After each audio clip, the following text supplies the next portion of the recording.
Welcome to Creating Your Genius.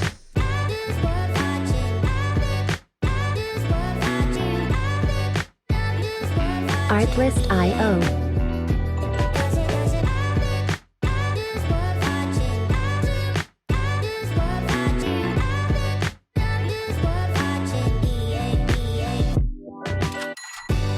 Welcome back to Creating Genius. Today's topic is going to be on gut health and brain health. There's a lot of interplay between the two of these things, and while we could talk about them separately, I believe that it does a disservice, especially when talking about gut health, to not mention the important impacts that it has on the brain. Gut health is a very controversial topic in health today. I hear all sorts of claims from all different sides of the spectrum. There are those that say what you eat has no impact on your gut health, regardless what the research says. There are also people who use the guise of a quote-unquote gut reset or gut cleanse to sell you expensive products or programs that don't really work and don't have much science behind them either. There's a ton of manipulation. There's so much misinformation and deceitfulness in the area of gut health, and it's honestly very frustrating to me because it's so important to our health, and we want to be doing things that are going to be enriching our microbiome and helping us. When people use that as a way to make money and sell products that don't really do much, it irks me. I can't lie about that. Our gut health is absolutely fundamental to our overall health. We have more bacteria in our gut than we have human cells.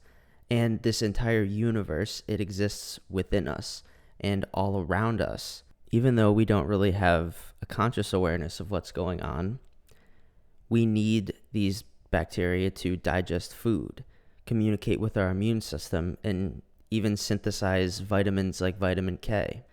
Gut health is also very important, like I mentioned, for the way our brain functions. Serotonin, which is a well-known molecule that helps us feel good, is produced mainly in the gut. Actually, about 95% of our whole body serotonin is made in the gut and is made based on our gut bacteria. So we have specific bacteria that take an amino acid called tryptophan, and using enzymes, they alter it to create serotonin. What we eat and how we influence our microbiome is probably going to have more of an impact on our serotonin levels than some cute dog picture that we saw on Instagram.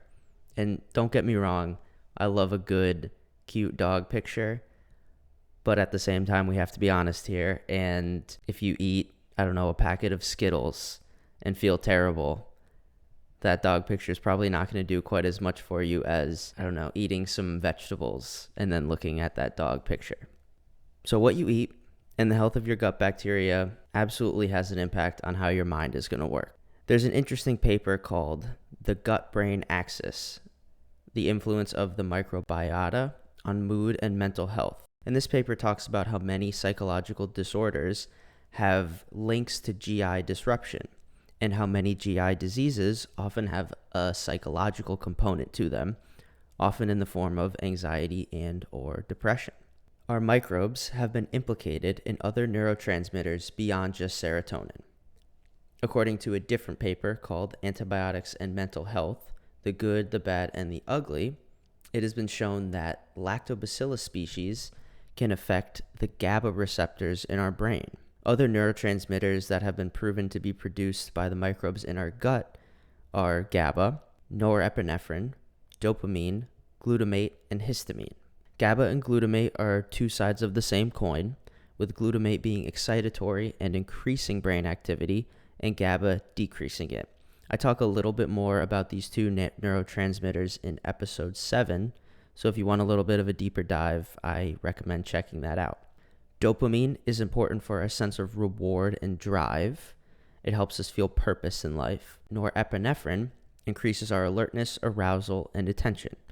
This neurotransmitter gets upregulated when we go into that fight or flight response, and it's upregulated during stress. Histamine, another one which I talked a little bit about in episode 7, is important for our immune response, neurologic activity, and our allergy response. This same antibiotics paper mentions how studies in rodents have shown that bifidobacteria, a health-promoting strain has a calming activity on the HPA axis. This HPA axis is an important regulator of the nervous system and our stress response. It gets turned on by different stressors in our environment, and when it gets activated, that tells our body, okay, we need to create cortisol or norepinephrine or adrenaline. Also, cytokines like IL-6 and IL-1 have been shown to activate the HPA axis, which is stress-inducing. So just to clarify, when the HPA axis gets activated, it sends a signal down to the adrenal glands to tell us to produce cortisol. Increased HPA activity leads to higher stress, or higher stress leads to increased HPA axis activity. Based on how this bifidobacteria and these cytokines impact the HPA axis, I think this gives pretty clear insight into just how tightly linked our stress and our gut is. Something that stresses the brain is going to stress the gut, and what stresses the gut is going to stress the brain. And one of the most common stressors we encounter in our environment is antibiotics, which are used to treat infections caused by bacteria. Antibiotics have been instrumental in increasing the safety in medicine, and there are times when they are absolutely necessary. I know I had surgery on my arm a few months ago, and with that open wound, there's the chance that bacteria can get in there and cause a lot of damage. And so they recommended me to take antibiotics for a couple days after it. I admittedly did not take them, but hindsight being 2020, it probably wouldn't have been a bad idea to take the precaution and take the antibiotics anyways. As important as antibiotics are, the downside is that many of these drugs are what we call an indiscriminate killer. They're going to wipe out all bacteria, good and bad. And again, sometimes we absolutely need this. But after the infection has been dealt with, we can be left dealing with all sorts of issues caused by the reduced microbiome diversity because these antibiotics just basically killed everything. Some of the most common after effects are anxiety and depression, which are both mentioned in the Antibiotics and Microbiome paper I mentioned earlier. They found that there was a statistically significant correlation between antibiotic use and an increased risk for both anxiety and depression. Going further, the antibiotics' impact on our brains is more than just how it affects the microbes in our gut. They can actually directly impact the brain, binding to GABA receptors, glutamate receptors, and inhibiting enzymes called MAO, which are important for a healthy breakdown of neurotransmitters. Because neurotransmitters, although they are absolutely important for the way our brain functions, they need to be broken down into different metabolites so that they can be recycled or excreted or used in different functions. Having a buildup of them is not good. And unfortunately, when these MAO enzymes are inhibited, it can cause a buildup of some of these neurotransmitters, leading to adverse mental effects. This is a tricky subject because sometimes antibiotics are absolutely necessary. I've worked with many chronic illness patients, especially Lyme disease patients, and we have absolutely needed to use antibiotics to help them clear the infection and regain their health. But a part of this journey actually comes in the form of recovering from the damage done by the antibiotics. Antibiotics' effect on the gut flora influence the HPA activity and stress response. The body senses these changes in the depletion of microbiome diversity and has to adapt. And the depletion of diversity is a form of a stressor because, like I mentioned before, there are certain strains of probiotics that directly send signals to the brain. Beyond the effects that our microbiome has on neurotransmitter production, the microbes that we have in our gut also play a role in how we produce oxytocin, which is called the love hormone. And this hormone has been shown to be lower in patients with mood disorders. And this is something I talked about more in depth in episode 5, how stress affects our bodies. Our microbes also impact something called the vagus nerve, which is the main component of our parasympathetic nervous system. When this nerve is stimulated, it exerts calming effects on the body, and this nerve is vital for regulating digestion, heart rate, breathing rate, and the contraction of something called smooth muscle. Smooth muscles are muscles that we don't consciously contract, and they play important roles in how we digest food. The activity of the vagus nerve is described as something called vagal tone, and low vagal tone is a common feature of depression. Interestingly, a species of bacteria called Lactobacillus rhamnosus has been shown in mice to stimulate the vagus nerve, and supplementation with it helped reduce cortisol as well as lessen behaviors related to anxiety and depression in the rats that were exposed to this bacteria. There are many factors that can disrupt our gut, and one of the most insidious is the use of weed killers on the crops that we eat, and specifically a type of weed killer called glyphosate. Glyphosate exerts its effect on bacteria by inhibiting a pathway that they use to synthesize amino acids. Glyphosate use has become so widespread that some people theorize it's even in rain, and that's a little bit terrifying. The legal limit for glyphosate use on corn has increased almost 5,000% from 1993 to 2015. It's everywhere. You can't really get away from it. And there are known links between glyphosate and disruption of the microbiome. And this makes sense because it's a bacteria killer. That's its role. And sure, it has helped increase the yield of crops, but it's come at a downside, and that's affecting our microbiome. There are schools of thought that believe glyphosate exposure to be one of the most important reasons why mental health issues have increased so dramatically in the 21st century. Specifically, glyphosate has outsized impact on a couple different probiotic species.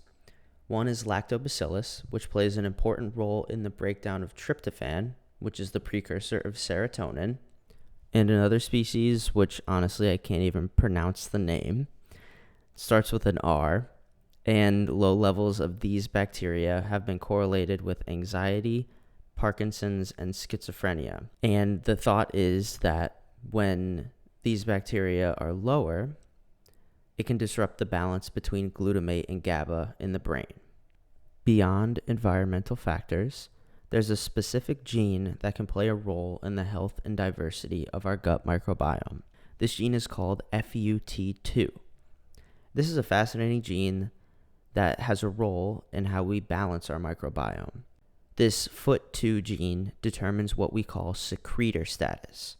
We all have antigens in our blood, and that's what determines our blood type.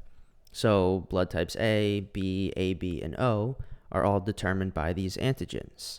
These are always found in our blood, but your FUT2 status determines if we secrete these antigens into all of the other bodily fluids that we have, like saliva, stomach acid, and in the mucosa and the lining of our gut. This is really important because of something called immune tolerance.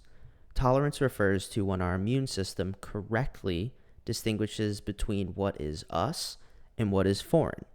The secretion of antigens into different bodily fluids makes it easier for the immune system to recognize what is not us, because what is us is going to be tagged with these antigens. The secretion of these antigens directly affects the types and abundances of bacteria that are able to thrive in our gut. Those with FUT2 variants are less likely to secrete antigens into bodily fluid and are more susceptible to a whole host of conditions like Crohn's disease, celiac, irritable bowel, UTIs, and vitamin B12 deficiency, since the microbiome is the most important factor for our ability to absorb B12 from food.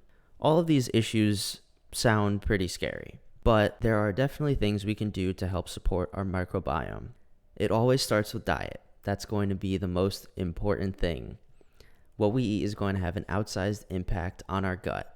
I know it's not very sexy, but eating whole foods is always going to be the best option. It almost doesn't even matter what diet. Any diet that helps you cook as much as you can and eat as few things that come out of a package as possible is going to help increase the diversity of your microbiome. Fruits and vegetables are especially important because they contain fiber in them. Fiber is what we call a prebiotic because it helps feed our bacteria. When we consume fruits and vegetables, not all of the fiber in them is digested in the small intestine, and when it moves to the large intestine, the bacteria that live there can use this as food. Some of the best sources of this prebiotic fiber come from foods like leeks, asparagus, onions, wheat, garlic, chicory, oats, soybeans, and Jerusalem artichokes. Some of these foods, like wheat, soy, onions, and garlic, can be a little bit inflammatory and reactive for people. So if they're not able to tolerate them, we can supplement with prebiotic fibers. Some of my favorites are Sun Fiber, which is the name of the company, or Paleo Fiber, which is a product by Designs for Health. One of the reasons why these fibers are so important is because when the bacteria consume them, they create something called short-chain fatty acids. And these fatty acids are helpful in keeping the integrity of our intestinal barrier, as well as they are an energy source for the cells that line the gut.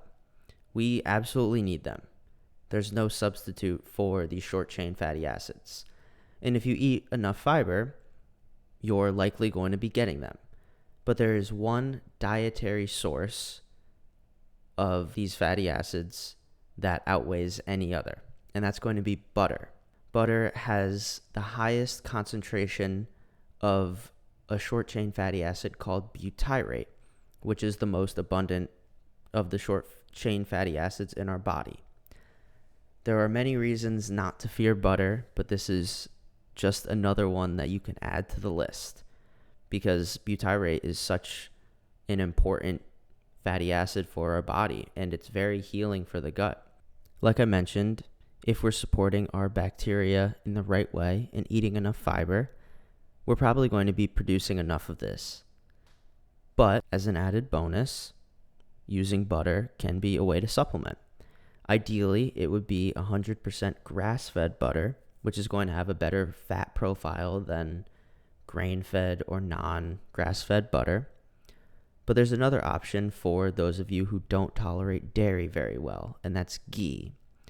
Ghee is butter that has been clarified, and so it doesn't contain some of the inflammatory proteins that butter does.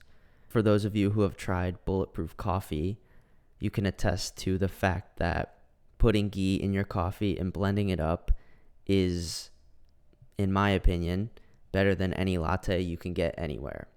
Going back to glyphosate, one of the important ways to help support our body's ability to get rid of glyphosate is supplementing with something called glycine. Out of the 20 essential and non-essential amino acids, glycine is the simplest, and using glycine as a template, you can just add different groups to create any of the other amino acids, which I think is pretty cool. One of the other unfortunate parts about glyphosate is that it has a very similar structure to glycine, and we can actually take glyphosate and incorporate it into molecules where we're supposed to be using glycine. And so supplementing with glycine can help protect against incorporating the glyphosate where it's not supposed to be, and having an abundance of glycine in the body helps make sure that we're using the correct amino acid when we're creating molecules that use glycine as a source. And when the glyphosate's not used, ideally we're going to be able to excrete it out better.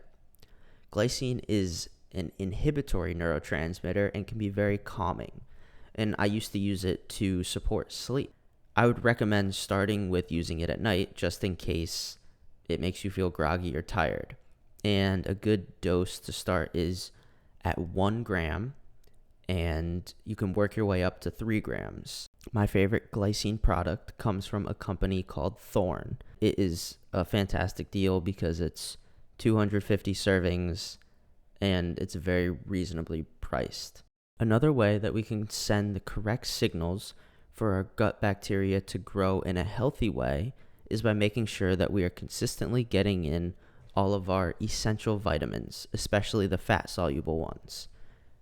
In an episode talking about vitamin A, I mentioned how it's very important for regulating our gut health. And the same goes for vitamins D, K, and E. A company called Upgrade Labs has a great product called vitamin DAKE, which contains all of them. Another important vitamin for gut health is going to be vitamin B12. And B12 is interesting because our gut plays a very important role in how we digest it. And there are certain species of bacteria that we need in order to utilize the B12. By giving B12, we can help support the growth of these bacteria because we can think of B12 just as we thought of fiber. It's food for these bacteria. So if you give the right food, it's more likely that what you're giving it for is going to grow. To sort of work around the fact that B12 might not be absorbed as well based on our gut bacteria, I like using a lozenge, which helps activate the digestive enzymes in your saliva and increase the absorption of B12.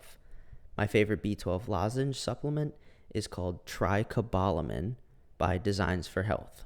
Another great way to support our microbiome is by using probiotic supplements. There are many different types, but I want to focus on two here specifically. The first, and probably the most fundamental, is something called Spore-Based probiotics. These are great for helping replenish lost bacteria, and these are something I would absolutely recommend using right after taking antibiotics.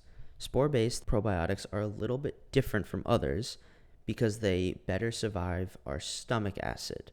Many probiotic supplements aren't actually doing what they say they're doing because our stomach acid just neutralizes all of these bacteria because of how acidic it is. And so spore-based have been shown to better survive the stomach acid and really help contribute to re-diversifying our microbiome. My favorite brands for this are from Microbiome Labs, which makes a product called Spore-Biotic, ProFlora by Biocidin, and Just Thrive. Another fascinating way to use probiotics is to pick specific strains to help you achieve your goals. And this is one of the ways we can really create some genius. There are the basics and the fundamentals, but if you've got those locked down, there are always some fun tricks that we can do to enhance that foundation. Some strains to look out for in the context of improving mental health are Bifidobacterium longum 1714, Lactobacillus acidophilus roselle 52, Bifidobacterium longum roselle 175, and Lactobacillus casei shirota. All of these strains have been shown to enhance neurotransmitter production. Another great product by Microbiome Labs, who makes Spore-Biotic, is a product called ZenBiome. And this one has the Bifidobacterium longum 1714 mixed with L-theanine. This has a lot of potential to help with sleep and stress because L-theanine is great for modulating the glutamate and GABA receptors and helping induce a calming effect. And the Bifidobacterium longum also has those same effects.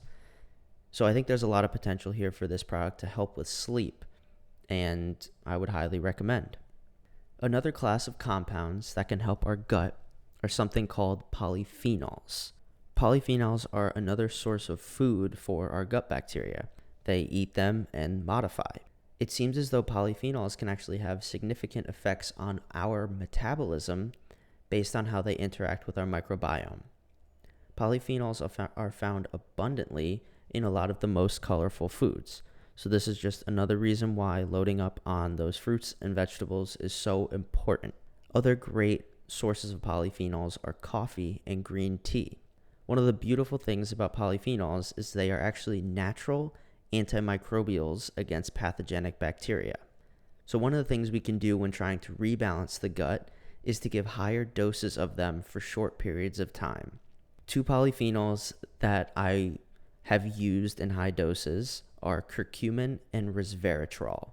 And I would do this maybe a couple times a week if you're having some GI issues. Integrative Therapeutics has a great product called Curaleave, which has a high dose of curcumin in it. If you want a wider spectrum of polyphenols, Thorne has a product called Polyresveratrol SR, which stands for Sustained Release. And this is a blend of polyphenols at lower doses. It's got curcumin, resveratrol, and others. And a tip for this, the Thorne product has a compound called quercetin in it, which has been shown to potentially be very helpful for alleviating seasonal allergies. Maybe during the winter or the summer, when the allergy season's not as bad, if you want to go high dose polyphenols, go with the Curaleave. But if you're feeling like those allergies are bogging you down a little bit, the Polyresveratrol SR might be the way to go.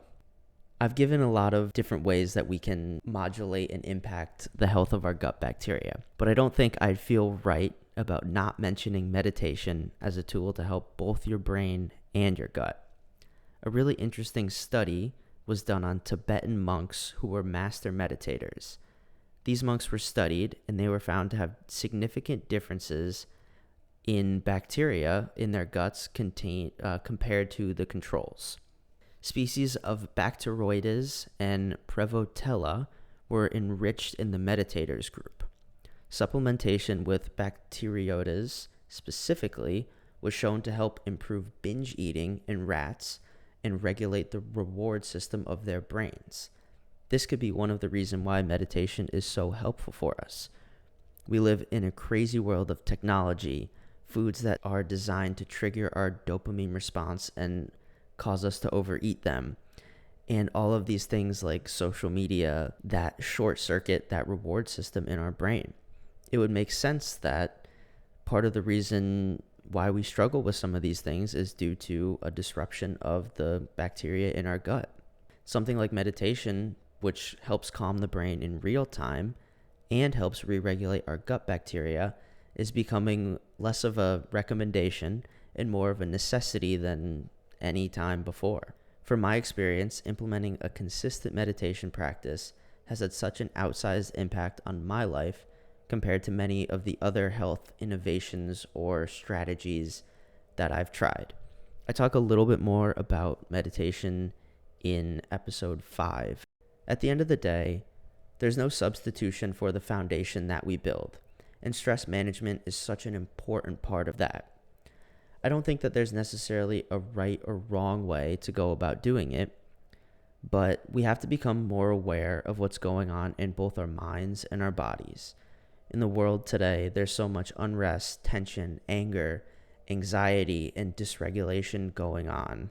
And while there are all these things going on, and that's sort of the general state of existence for most people, we are not required to exist that way, no matter how difficult things seem to be. Meditation helps us build resilience. Regulating your gut and your brain help build resilience. Balancing your neurotransmitters also helps build resilience. These things might seem trivial and small, but that's how we make lasting change. Everything we do to help solidify our foundation is just another step closer to building ourselves up to the breakthrough or genius that we might stumble upon. But that doesn't happen in just a moment. It happens because we're constantly evolving our minds and our bodies, mostly in a subconscious way, and eventually we're able to grasp what we had all along, leading to that breakthrough. And this could come in all sorts of forms. For me, my breakthroughs often came in the form of healing. And I believe that building the foundation allowed me to evolve to a point where I could fully heal from health issues that should have severely impacted the quality of my life, and by all means should still be severely impacting the quality of my life. And these breakthroughs made possible by the foundation have allowed me to do things that I previously thought were impossible. My experience has shown me that anyone can build that foundation.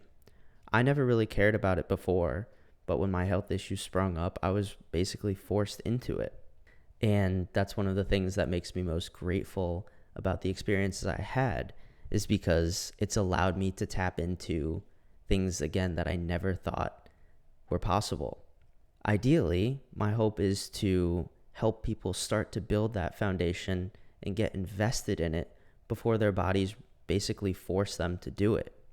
Because proactive change, that's the future of medicine. If we can get ahead of the issues that could potentially be coming our way and use our genes and our environment and our minds and all of the wealth of information that we have to be healthy without needing to go through the traumas of being potentially chronically ill, I think that's a much easier and more peaceful way to go about things. And that's really what the inspiration for this show has been. So, eating fruits and vegetables to get polyphenols and fiber, drinking mold-free, polyphenol-rich green tea and coffee, supplementing with our spore-based probiotics, glycine, essential fat-soluble vitamins, and meditation are all things that we can do to support this entire universe of bacteria living inside us, which they have such an impact on our brains, our digestion, and they're really going to impact how we show up in the world. And if we do things to take care of them, they're going to do things to take care of us. And so I hope that this information serves you well, and I'll see you next time on Creating Genius.